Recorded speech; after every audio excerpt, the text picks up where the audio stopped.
Dans le but de faire la capitalisation des acquis et le point des leçons apprises durant le programme d'appui à la formation professionnelle et à l'apprentissage, un atelier a été organisé ce mardi 27 juin 2023 dans les locaux de l'Hôtel Pacifique en présence des différents acteurs ayant participé au programme. Cet atelier permettra aux participants d'examiner toutes les réalisations durant les 4 années de mise en œuvre du programme.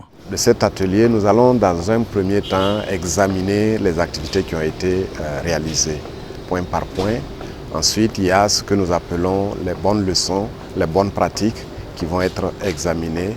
Nous avons aussi quelques images qui ont été tirées au cours de la mise en œuvre, notamment quelques clichés, mais aussi quelques petits films documentaires sur les bonnes réalisations qui ont été faites. C'est tout cela qui va être examiné pour nous assurer de la bonne portée et de leur importance pour le futur. Le programme d'appui à la formation professionnelle et à l'apprentissage a ciblé une quarantaine de métiers regroupés en une dizaine de filières dans 2 grands domaines. Il s'agit de l'agro-sylvo-pastoral et les métiers émergents. C'est au total 9000 jeunes qui ont bénéficié d'une formation dans ces 2 grands domaines, tandis que 1600 formateurs ont été également formés. La capitalisation, comme le nom l'indique, ça va servir non seulement à la clôture du programme, mais aussi pour les initiatives à venir. Nous avons, comme je l'ai dit tantôt, une seconde phase qui est envisagée. Donc nous allons tirer leçon de la mise en œuvre de cette première phase pour mieux orienter les activités de la seconde phase. Il y a aussi que le ministère est dans une nouvelle dynamique à l'heure actuelle sur les questions de formation professionnelle, notamment l'apprentissage en milieu de travail. Donc nous tirons les leçons de cette mise en œuvre pour nourrir également la réflexion au niveau du ministère. Malgré les nombreux résultats atteints au cours de ce programme, plusieurs difficultés ont également été rencontrées. Beaucoup de difficultés nous en avons rencontrées.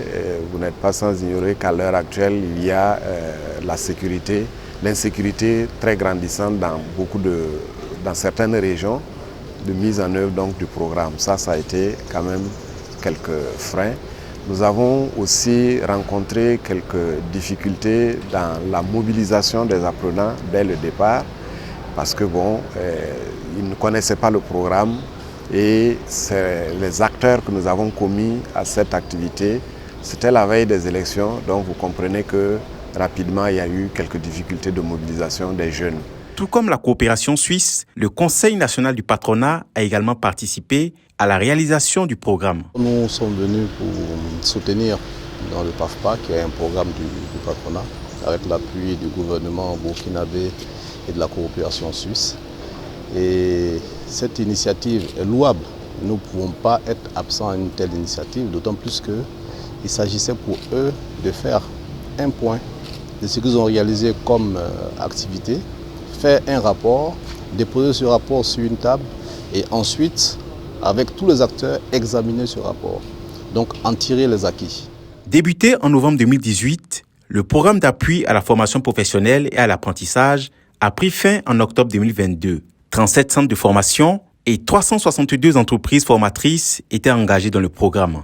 Le budget total du programme était de 3 727 701 000 francs CFA.